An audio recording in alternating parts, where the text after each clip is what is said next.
Hey, this is Isaac from outsource.co, and in this video, I'll share the questions you'll want to ask before hiring an automation agency for your accounting firm. We internally have maybe 20 to 40 conversations a month with accounting firm owners and operators, so this is based on the questions we get from them all the time. So just take this as a framework to not only, one, vet the automation you are considering working with, but also two, know if your firm is actually ready to talk to one or not. Question number one, what are some common processes or use cases you work on or you automate? I think that's probably the first question you want to make sure that you bring up. If you already have a use case in mind, maybe you would ask specifically if they've done that. But what we've seen is that many people come to us or they're considered working with an agency, not only to implement, but also to know what's possible. And just overall to give you some ideas on like big buckets, we've kind of categorized the things we do on. Typically, we see a lot of areas on like sales and onboarding. Think about from the moment your prospect inquires all the way to the moment they accept, and you have to do a ton of things on your systems, CRM, proposal, project management, and integrating all of that. That's like one big bucket. There's also like tax prep. We work a lot with compliance, tax and accounting firms. So everything from the moment you engage with the client, the proposal tool, tax questionnaires, practice management, document management, making sure all of those tools are talking to each other.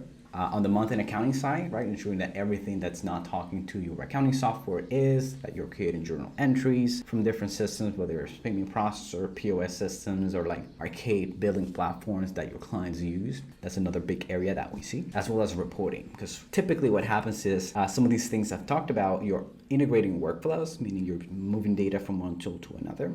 It takes the same skill set to bring data from multiple tools and data sources to create metrics and KPIs from. So that's another area where if the data the firm wants to report on lists on multiple tools, they have to like download, create a bunch of spreadsheets and manipulate those to kind of get the metrics that they want. And more often than not, they end up not actually getting that insight because it's just so much effort to even put it together in the first place. So that would be question number one. Common processes and use cases that they've worked on, they should have that available and ready to share for you. Number two, what industry tools are the most prime for automation in your space? One of the things we realized over time is that the tools the firms have, it's really the foundation that an automation agency will be building on top of. As a result, that foundation is gonna matter. Right? Primarily, we believe that your practice management, as it's called in the industry, or like project management tool, is like at the core of your firm, right? It's, you have to nail that, and that have to ideally have some capabilities to automate certain things and integrate with other tools. And what we've found is that some of the most robust applications with the most automation capabilities are things like Carbon, which is our number one recommendation, Financial Sense, or more non-industry tools like ClickUp, Monday, or Asana. There are other tools that have a lot of like built-in automations, but one of the challenges we find is that they might have relatively little in terms of integrating externally, so it's kind of potentially hard to push data into it or get data out of it outside of the automations it does with its own product features. Examples of that might be like Canopy or Taxstone. It's not impossible to automate with them, but because it's more technically complex, I just expect that there will be higher fees and longer timelines associated with getting an agency to automate those for you. So just make sure that it is a use case that's worthwhile. Question number three, it's what automation tools do you use to automate? And that is a question we've gotten quite a few times as well. I think one of the challenges of us like trying to answer that is like there's so many tools, not only on the tech stack of the clients we work with, right? Every firm come with this unique tech stack, but also there's multiple automation tools over time we've mastered, and we have like a team that specializes in different of them. That said, I'll be sharing on the screen right now what we call the process automation pyramid that gives you a little bit of a better sense of common tools we are working with to automate our work. At the bottom of the pyramid, and by the way, this is how we think about getting the most for your automation buck, because as you go up the pyramid, the complexity to develop those things increases, and so does potentially your ability or the need to maintain them. Okay, so we always think about bottom up in terms of let's see if we can solve the problem first with your off-the-shelf applications. As I mentioned earlier, some practice management tools, some CRM tools have automations built in. So we're often using those to automate the work for our firm, for our clients whenever we can, and leveraging native integrations when possible. This is typically the easiest to implement. Sometimes firms already have some of those in place. We help them optimize it if needed, but probably 60-70% of our work is in the middle layer of low code, which includes not only integration platforms, but tools to store data, as well as APIs or application programming interface. Common tools we use in that area are things like Zapier, which you might have heard, as well as some other alternatives like Make, NAN, and Power Automate, which is a Microsoft product. And on the data side, we might be doing things with Google Sheets, Excel, if those are enough for the needs of the firm, or things like Airtable. On the high end, when we're talking about bots and scripts, we might be doing Google App Scripts, Office Scripts if it's on the Google or Microsoft environment. And we may also be working with robotic process automation tools like Axiom.ai and Robocore to, when effectively nothing else can get the job done, we can use those tools to actually mimic what a human would do. And typically this is only needed when the tool has no API or we're working with a desktop-based application. Question number 4, do you have experience automating what we do? We are an accounting or tax firm. I guess that's another question you might want to ask an agency. Hopefully, based on what I've mentioned at this point, it's evident that we specifically have only worked with firms for the last 3 years and have been in business for the last 5. But if you're working with an agency, make sure to ask about how long they've been in business, ask for proof, tangible case studies with the results if they have them, and ideally having some of those in a video format. I actually will leave in the description just a link to some of our client successes, as well as some of our top hits. In case you are coming to this video and you don't know about us, most of the firms that come to us either saw us speaking or on a community or found our content. But if you are watching this video or you're new to us, feel free to check the videos in the link in the description just to get a better sense of the clients we've worked with and some of our most popular videos in this channel. Question number 5, what's the ROI of automation and how do we even think about that and try to measure it? I'll say this, what I've learned over time is most of the firms that come to us, after they implement, they're not necessarily getting rid of their team. It's very rare, maybe 1 in 20. More often than not, they're using automation to free up time for their team to make more. So the way I like to think about what it's the more tangible financial benefit that they're getting, it's effectively in terms of extra revenue capacity. And you could calculate that by taking the hours they've saved times their average hourly rate you would expect to sell, quote unquote, those hours at if your team was working, for example, with more clients that you currently are, or we're offering additional services to your existing clients. We even launched a service just to help firms measure these metrics to assess, as we work with them, how much influence do we have on the amount of hours they save, on the average hourly rate that they have for particular service lines, and also depending on the firm, if they don't track time, for example, we might just have the increase in client count they've been able to get from their existing team. Just as rough examples, on those videos I will leave in the comment description, we work with a bookkeeping firm. We help them go from 45 to 60 clients with the same team and save about 1,050 hours a year. And with the tax firm, we help them go from $225 to above $330 per hour in terms of the average hourly rate for the personal tax return work. All in all, I guess what we expect or hope and aim for, it's typically that we are paying for ourselves 2 to 3, maybe even 4 times in year 1 in terms of the costs or investment to work with us and the ultimate benefit that the firm is getting. Question number 6 that you should get very clear on if you're going to work with the automation agencies: what's the scope of what they do and what they don't do, and what you might have to do to make sure you're relying on that from the very beginning. This will look different for different agencies, so I'll just speak a little bit about what we do and what we don't do. As an automation agency, I feel like we are kind of positioned to bridge a gap between operations and technology, because typically what we've been told at least is that in order to gain some efficiency gains, sometimes that falls on the operations side, but they don't have the technology or the technical expertise to make that work. And I'll talk about first what are some of the areas that we haven't dived into yet,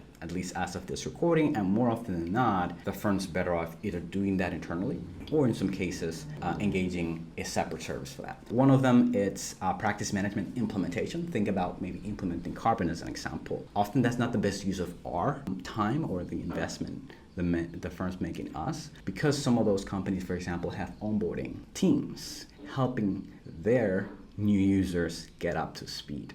So that's one of the things that, at least as of this recording, we don't quite do, because we feel there are better options for the money than us doing that. Another one, it's custom client portals. We actually have dabbled into that in the past, but there's so many options available for accounting firms, and often one of those is going to fit the needs 80-90%. So we found that trying to custom build a client portal was not, again, the best use of our resources. And the third area is like sometimes yes, sometimes not, is desktop-based automations. And the reason I say sometimes yes, sometimes not is like there are certain apps that are just desktop and there's no better alternatives. In the tax software world, that's pretty common. But sometimes if a firm is coming to us and they're using like Practice CS, or they have a practice management tool that's still a desktop application, sometimes we feel it's not worth automating that, but sometimes just better off migrating them out of that in the first place. So that's why we primarily have one offering, which is an efficiency audit to help firms evaluate their tech stack and know what automation opportunities are available to them. And then we offer automation sprints focused primarily on developing automations, scripts, dashboards, and internal tools. Question number 7, what skill sets do I need for an automation agency? Could you help me understand what are some of the team members you have and what are their different roles? We internally have 3 different roles that we assign to each client. One is the automation consultant. This is the person that's the main point of contact for the firm. They are bringing ideas, clarifying them with you, and aligning those ideas with your business goals. There's also an architect role, which has someone knowledgeable of the tools you use, what's technically feasible, and it's gonna help you make sure that we build systems properly. And then there's the engineer, which is the developer that's bringing those ideas to life and building those solutions. So similar to how firms have a bookkeeper, a controller, and a CFO, or a preparer, a reviewer, and a tax manager, we also internally have those 2 to 3 roles to be able to bring about an efficiency transformation for their firm. This is also helpful because it enables redundancy.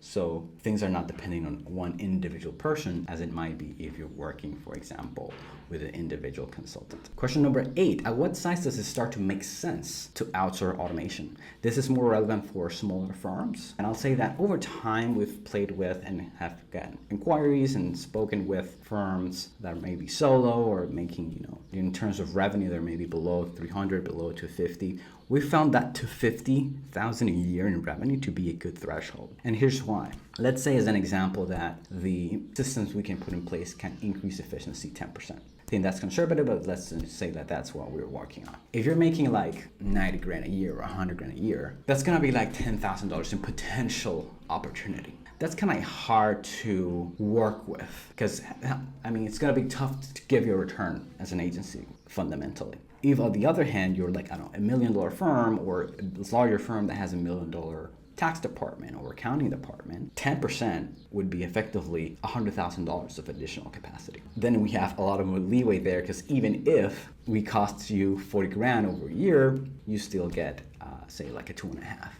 In that particular example. We've found that sweet spot again to be probably between 500,000 and up, but 250, somewhere in that range, it can start to make sense. If you're below that, I would really encourage you to either consult, use YouTube, watch your videos, try to learn a little bit more of yourself, and typically that might be the best use of your time and resources rather than working with an agency directly.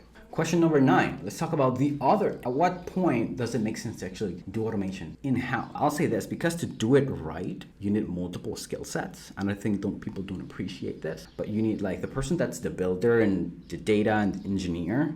It's not necessarily going to be good at like finding use cases, thinking about the big picture. And even those 2 people might not be the best at talking about the different tools and the execution and the details. So there's definitely multiple roles needed for you to get the best results because it's rare that one guy is going to do it all. And we've definitely heard cases where firms have tried to bring like an automation guy in-house and maybe that doesn't pan out as they expected. I'll say that probably above or close to 100 FTEs is where we see firms like really rolling out in-house roles, because at that point it's realistic for them to bring multiple people. And unless it's like for a specific product, for a specific smaller division of a service line, typically firms above 100 are going to be hiring in-house rather than working with an agency. Frankly, at some point too, for an individual agency, it might become hard to manage. A larger organization, there's a lot more points of contact, so they should tell you that if they feel that at some point you've outgrown them and you're better off on your own after that. So again, typically for you to be able to afford multiple roles, make sure you can do it right.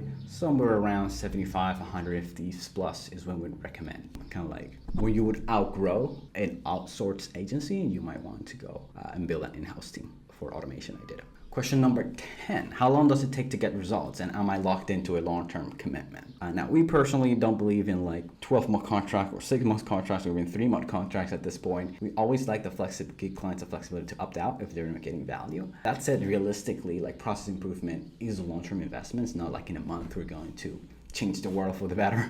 So expect that you'll invest a little bit over time and it will compound for months and years to come, right?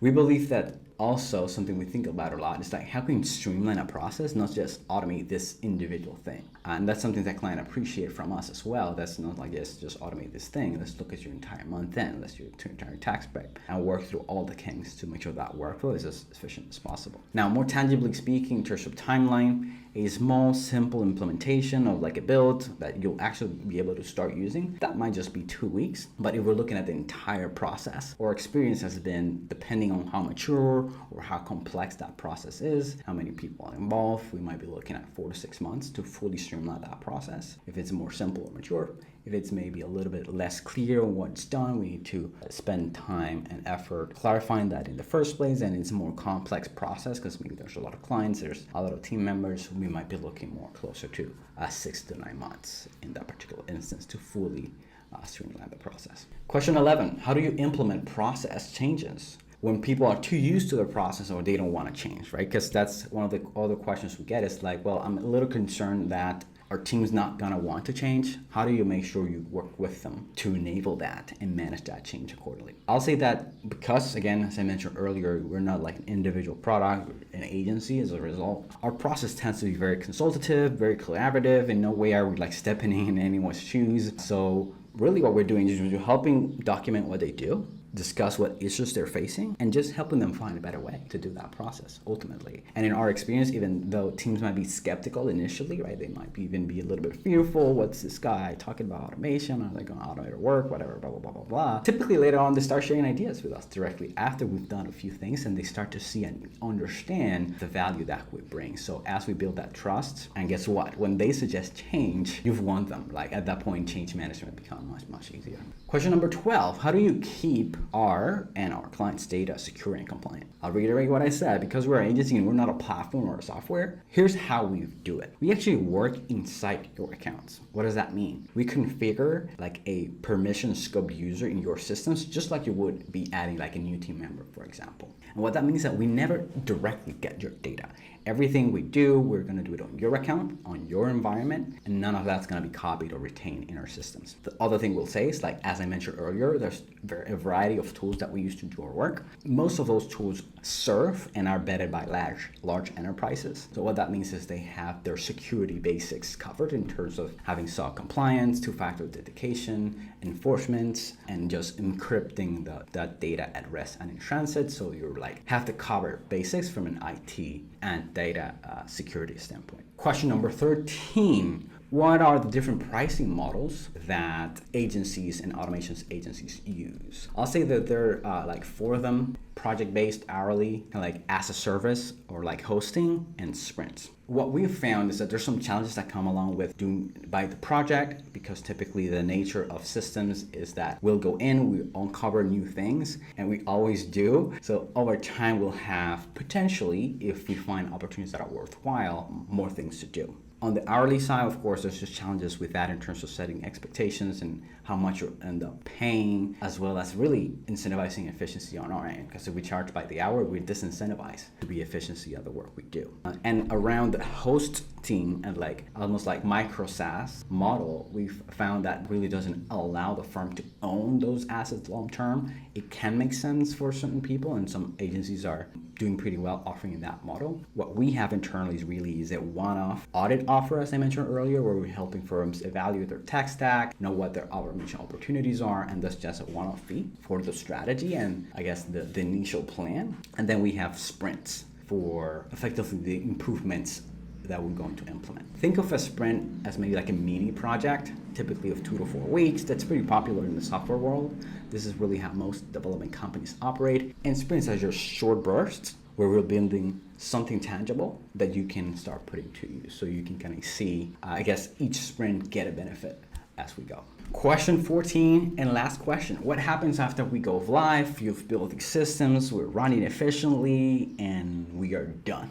Are we now on our own? What level of ongoing support do you provide, if any? What does that look like?